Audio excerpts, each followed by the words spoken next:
Okay, so yeah, I'm here today to talk about my recent attempt to run 44 marathons in 44 countries in 44 consecutive days. And I still say that out loud, and it still scares me a little bit. But I'm kind of glad it does, because that was one of the main reasons for doing it. And I've been running now for about 10 years. It's something that I love. I love the freedom that it gives you, and I love the impact it has both on sort of my physical health and my mental health. That kind of ability just to be able to put on a pair of trainers and just go and explore the world and just get away from things. I think it's a really important thing, and it's something that yeah, really means a lot to me. And as I said, I've been running for about 10 years, and a couple of years ago, things started to change because I was getting more sort of obsessed with running, in that I was training upwards of 100 miles a week. I was running twice a day. I was fixated on what I ate, what time I needed to get up, how I needed to recover, and so many different things. And you know, I was getting quicker because of those things, but everything kind of came to a head a couple of years ago, because I crossed the finish line of the Amsterdam Marathon in 2015 in a time of 2 hours and 25 minutes. And that time put me 25th in that race. I was the first Brit by about 5 minutes. And by the end, I was passing Kenyans. It felt ridiculous. It felt like I was on like a red letter day or something. Like, this shouldn't have been happening. But I crossed the finish line, and you know, I was ecstatic. I was jumping for joy. I was pumping my fist because I'd achieved something that I never thought I could do. But sort of 2 months later, and I was anything but happy, really, because that focus and that commitment that I placed on running had kind of taken away other parts of my life. Because I'd split up with my girlfriend. I'd also just lost my motivation for running.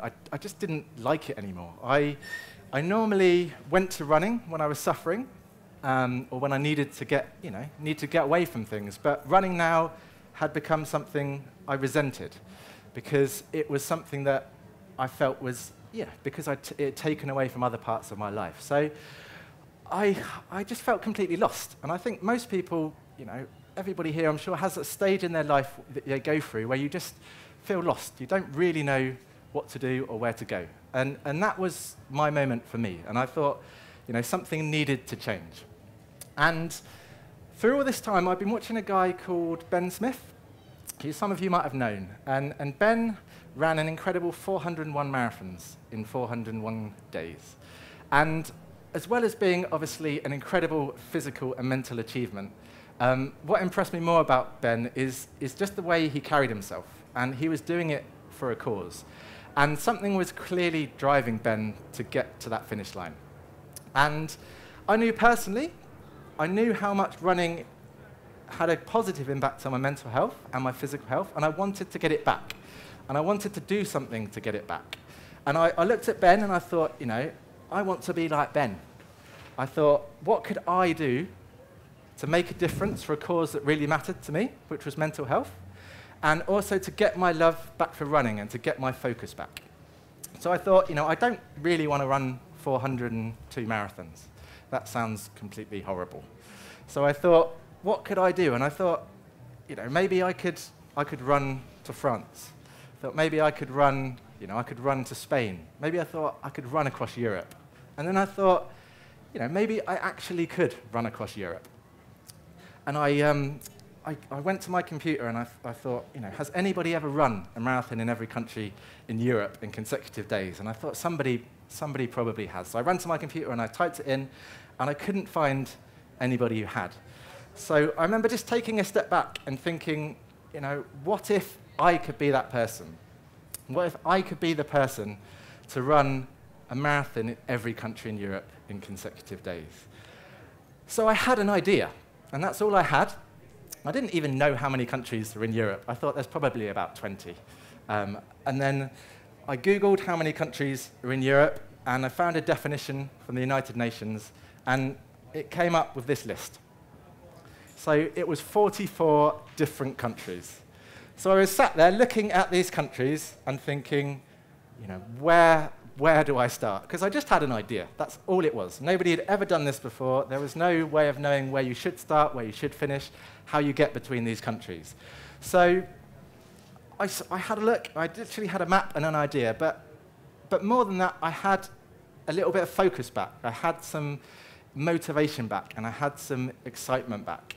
And I spent the next few months working through train timetables, plane timetables, trying to work out how I could piece together a route to get around the countries before I even thought about the running side of it. And I was getting there. I was getting bits of routes, and then a plane wouldn't go on a particular day, or a bus might only go at 8 o'clock in the morning, and it wouldn't give me time to run a marathon. So I kind of got to a point where I was stuck. And like most things, like most challenges or most things in life, we need people to support. And that's when I needed some support. So I got a friend, my friend Bill, who's traveled a little bit, and he advised me a little bit on particular routes. And we then spent the next sort of 3 months working out a plan. And we came up with this plan. So this was the map. The plan was to start in Russia, work our way down Eastern Europe, fly back from Poland to do the London Marathon, to then fly out to Portugal the next day, come back round to then go through Scandinavia and end up finishing in Dublin 44 days later. So on paper, this could work. It was all going to be done on public transport. It was going to involve 22 train journeys, 12 planes, 5 buses, 5 cars, and a ferry. But it could work in theory. Then I needed to know if it could work in theory logistically, could it work through, physically? Could I physically do this? I'd run for many years, but I'd never run a marathon every day. I'd never run, certainly, a marathon having traveled for 10 hours on a bus, for example. So I spoke to a physio friend who had supported Eddie Izzard in his 27 marathons in South Africa, and I wrote him this email, and it said, "Hey Tim, I just wanted to ask your advice as a physio to the stars / running guru. Apart from saying don't do it, I'm planning to put together a challenge involving running a marathon in every country in Europe in consecutive days. I can accept this is utterly ridiculous, but I've worked out a way that logistically it could work, and I wanted your view on whether I physically could. I have my mind set on it, which pretty much means one thing, so basically I just want to know if I would die." And Tim responded. So like Bill, he had a real positive impact. Tim had a positive impact, because he phoned me up straight away, and he said, "Yes, I think you can do this." And there are people in life that will tell you can do things, and people that will tell you can't. And listen to the people who tell you can. They're the good guys. So there it was. I had a plan. I had some confidence physically that I could do it. So me and Bill, we set off to Russia, and we arrived in Russia. And you can see in the picture we look happy and smiling. But what happened is that route to Russia didn't quite go to plan, because our initial plane was delayed.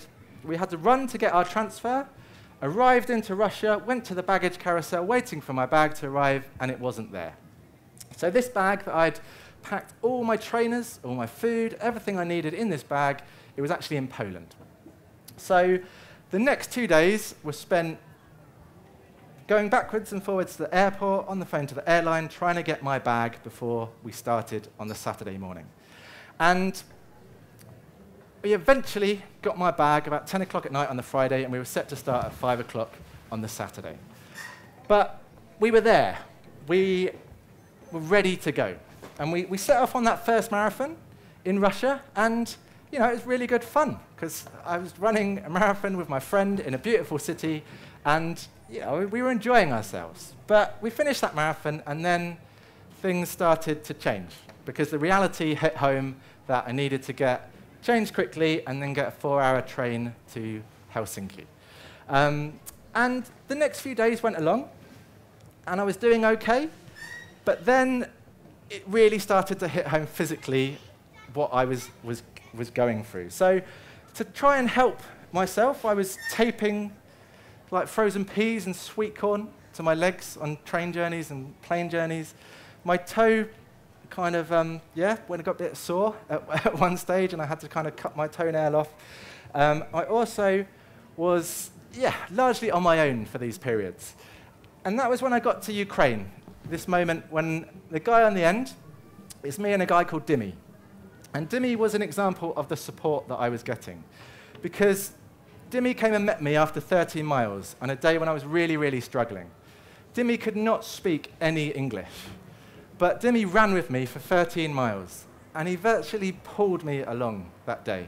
He was pointing to his muscles, which I don't have very big muscles, but he was pointing, saying that I was strong, trying to imply that I was strong.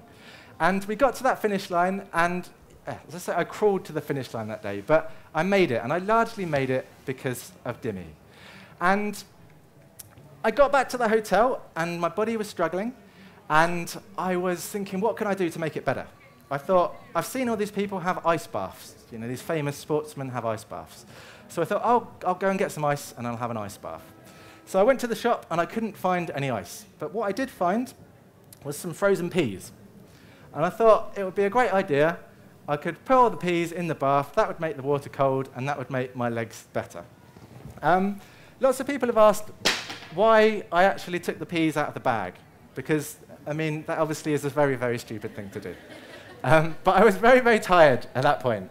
And what it did mean, though, was that I had to spend the next 10 minutes picking out peas and putting them in the bin, because I thought, you know, I can't leave the hotel like this. And I thought, you know, I'll probably get banned from Ukraine. I won't be allowed back if I do that. But, you know, it was just an example of having to adapt to different things. And, you know, another day that was particularly hard was in Moldova. When I arrived late, I then had to run my marathon and get on a 10-hour coach journey. So that was my view for 10 hours from Moldova to Romania, where I was also met by my friends who, again, helped hugely. Just to know that they were going to be there was a massive part of getting me through. And the marathons were going along, and we were making progress, we were getting there, but I still had these particular marathons to go. So I had to run a marathon in Monaco, I had to run one around the Vatican City, and in San Marino. And I can assure you these are countries that are not designed to run marathons in. Monaco is about 2 miles length-wise along the beach. The Vatican City, I was running around the perimeter, then coming back, running around the inside. I was getting funny looks from military police and armed police as I was running around, obviously thinking, why has this man run around the Vatican 13 times in a row? And then San Marino, which again it's basically a hill, a very, very beautiful hill, but I spent 17 miles of that running around their national football stadium because I managed to get in and find an athletics track. So it was adapting to the situations. Up until I had 7 days to go, and my knee packed in, basically. And I didn't know whether I was going to get to the finish line. I had 7 days to go. And I was so close at that point, so close. And the thing that got me to that finish line, or got me very close, was the support that I was getting from these amazing people. My brother sat here today who's helped massively in putting this challenge together, and many other people from running clubs or friends and family that came out to get me to that finish line. And I got there. I got there to Dublin. I had ran 1,153 miles. I had traveled 11,495 miles, which is about from here to New Zealand. I'd taken those 22 planes, 22 trains, 12 planes, 5 buses, 4 cars, and that ferry from Finland to Estonia. I'd visited the 44 countries, had 2 visas, had used 6 pairs of shoes, and eaten 264,000 calories, which is a lot of food. And my average marathon time was 4 hours, 8 minutes for each marathon. But I'd done it, and people have said, you know, how did you do it? What were the reasons you think that got you there? And I kind of would put it down to 4 things, kind of 4 Ps, which I guess were a P for every bag of peas that I poured into that bath in Ukraine. And the first one was that I had a plan. I had a plan of what I wanted to do. I had an idea and a dream. Then I had a purpose. I had the purpose of the mental health charities. I had a purpose of wanting to do something for me, something to improve myself. And yeah, I had the purpose from the support of my friends. And thirdly, I had some perspective, because I had a perspective that whatever I went through, I knew that people suffering with mental health issues, they go through those things every day. They don't have a choice. I knew that I had a choice to stop that. I knew that my 44 days would come to an end. And I also had the perspective that sometimes we will be put in a situation, and how we react is how that situation can change. So we might be stuck in a traffic jam, we might choose to get really angry, or we might choose to be placid and calm. And the end result is no different, but how we might feel at that end result is. And I think that was my, that ability to have perspective. And lastly was people. This thing would never have happened without the support of so many different people, from friends and family. And I may have been the person who ran the marathons, but as I say, it would never have been started, let alone get to the finish, without those people. So I've got a lot of people to thank for getting me there.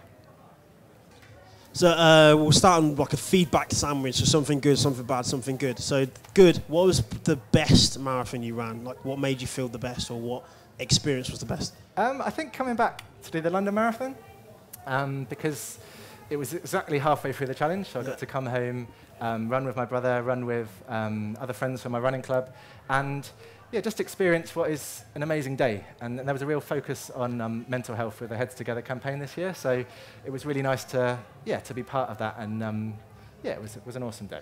And which one would you say was the worst? Moldova, definitely, because I got lost. I had to try and find a treadmill to run on. I remember walking into like a women's gym to try and find a treadmill. They wouldn't let me run on there. So that was the hardest bit, just because I knew the travel that I had to go. So there was a period of like 2 days where I ended up, I think I traveled in 35 hours, I traveled for like 19 hours and ran 2 marathons. So I got to the end of that and I was ready to come home. So then in terms of the £20,000 that you've raised, what do you think is going to be the best achievement you can get from that? Because a lot of people do run marathons, but they don't get to see where the money goes. They just kind of give it away. Yeah. But what do you think that £20,000 can really do to change someone's life? I think one of the projects was through Livability, a project called Flourish at Holton Lee. And it's somewhere that I link to with my work, which tries to connect people to social activities. And it is an incredible place. And I know that money will make a real difference to their garden projects.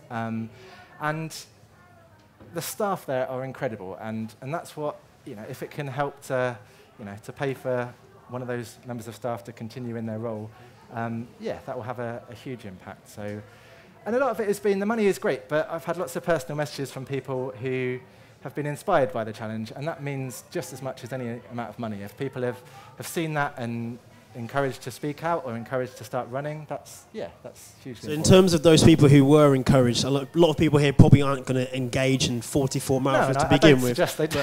What's like, there's little tips for those first, maybe the person who just wants to start jogging, what tip would you give them to keep going rather than be a week in January and in February they put their trainers away in the cupboard and they go back to their normal life? How can people keep consistency? I think it's having a reason to do it. I think if you can get someone to run with, then that's a real kind of a positive, because that drags you out when there are times when you might not want to. But I think it's just trying to make it fun, because it doesn't have to be this horrible thing, and you don't have to run a marathon, you don't have to run a 5K, but just to go out and try and enjoy it, whether that's running for a little bit and then walking for a little bit. But I think just that process of being outside, I would doubt that anybody goes for a run, comes back, and doesn't feel positive about that. I'm sure they might feel a little bit tired afterwards, but it's a hugely empowering thing to do, I think. And then finally, how would you ask people to start engaging more in sport and mental health? Why do you think that's important, as our last question? I think it's hugely important because I think the two go hand in hand. I think that with running, you don't need loads of equipment. You literally just need a pair of trainers, and you can go out and you can join a running club where you will meet other people and engage in the community, but you can also just go out there and be by yourself. And there's something quite beautiful about going out and going to a forest or a park and being the only person there, and it's your time, it's your space away from people. And I think that can have massive effects on people, both physically and mentally. So it doesn't have to be running, it can be walking, it can be cycling, whatever it is. But I think it's got huge capabilities to improve those aspects of people's lives. Well, once again, give a big round of applause for Peter Thompson. Thanks a lot. Thank you very much.